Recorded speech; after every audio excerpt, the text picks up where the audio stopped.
ozone at the same time. This attack was clearly organized and coordinated by an intelligent force, and the storm...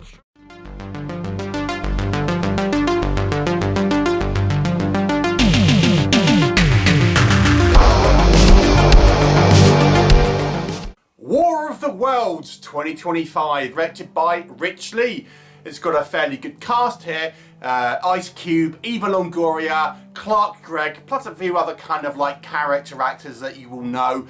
And the War of the Worlds property is one of those ones that exists in the public domain, so every so often you'll get a kind of a low budget sort of version of it. And this is one put out by Universal, and it's a kind of COVID era Zoom found footage movie. So what is the story? Well, it kind of takes the basic premise of War of the Worlds and transposes that to modern times, tweaking a few things. So we have these alien sort of tripods that kind of like come down to Earth, and the story focuses on Ice Cube's character, who is a kind of a government security analyst.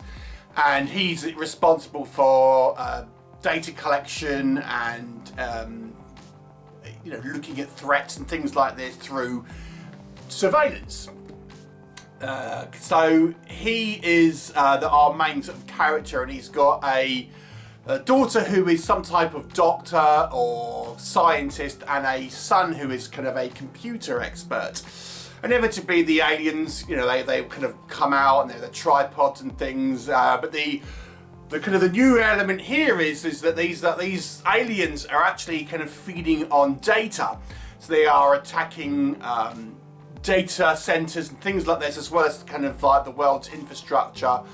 And it's up to our plucky band of protagonists, led by Ice Cube, his two children, and Eva Longoria is the NASA character, to try and stop them. What will happen? You'll have to watch the movie and find out. So this movie is kind of getting somewhat of a negative reception. We'll come on to my negatives in just a little bit, but I want to talk about some positives first of all, because I'm not going to just jump on the bandwagon and start kicking this movie, because I do think there are some elements here that are worth talking about in a positive manner.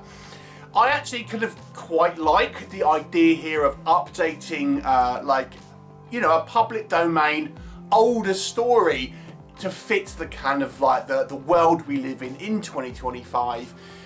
Changing things. Our aliens in classic literature are obviously killed by bacteria. It's different methods here. If you know where the computer type theme that it's going with, you might be able to guess. But I do like the idea here of maybe updating some of the kind of the story elements for a kind of a modern sensibility, so to speak. I'm not talking about identity politics or anything, but just the kind of the technology sort of side of stuff. Now, I've seen some criticism about the VFX. Now, they use a lot of kind of stock footage and then have put in these kind of aliens over it. Now, I actually think some of the effects actually look okay, and they've used kind of security footage, so it's a little grainy, or kind of news footage, things like that. So the quality of some of the kind of the sequences where we see our tripods and stuff, the footage isn't as good as like you would expect from a normal film, and as such the VFX kind of blend in okay. There are some weaker effects, but I think a lot of it is actually okay. And I do feel that they get across that this is kind of a global issue, because we see footage from all over the world, all kind of different kind of elements here. The movie is far more fast-paced than I was expecting, being a kind of a Zoom call meeting. There was a downside to that one, which we're going to talk about, but yes, it's a pretty fast-paced movie. Maybe even more so than a lot of kind of action movies in some ways. So, although it is a movie which is people sat behind computers or talking on kind of phones, I do think the pacing is still kind of relatively kind of quick, and there are some sort of quick action sequences, and we do see sort of soldiers and views from kind of cockpits and stuff like that. So we do get a kind of quite a lot of variety in regards to the actual kind of sequences that we are kind of seeing on screen here. So, you know, if you just want a kind of an updated version of this story, I think there are some elements here that are kind of fun. Let's talk about what doesn't work. I think Ice Cube is miscast in this role. You know, as a sort of data analyst, sort of security guy, computer expert, I just don't know if he was quite the one to kind of lead this. And I think, you know, a lot of the acting here is reacting to stuff on screen and having like this shocked face. And I just don't think he or other actors kind of quite pull it off. A lot of the footage is from phones with people holding up a phone and doing like a FaceTime thing with this kind of like alien threat in the background. And again, it doesn't really seem particularly kind of practical to me. The dialogue here is really exposition heavy. It's just kind of like explaining to us, because we are watching people on the computer, it's effectively just people explaining what's happening. It's all very convenient that Ice Cube's character happens to be an NSA agent, his daughter happens to be a kind of geneticist, and his son happens to be a world-class hacker. What are the odds that that would be our main characters, eh? There are some really, although I kind of quite appreciated the idea here of updating some of the story elements to fit kind of modern technology, the idea that the aliens are eating data, it doesn't really make sense at all, or how that would work.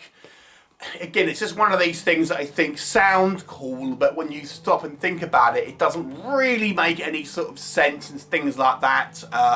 What are they intending to do with it? There's just kind of too many sort of questions here. It doesn't really feel like the script has been particularly kind of thought through. The biggest issue I have with this movie is actually its sense of time. And this is going in with the pacing. The pacing is very quick.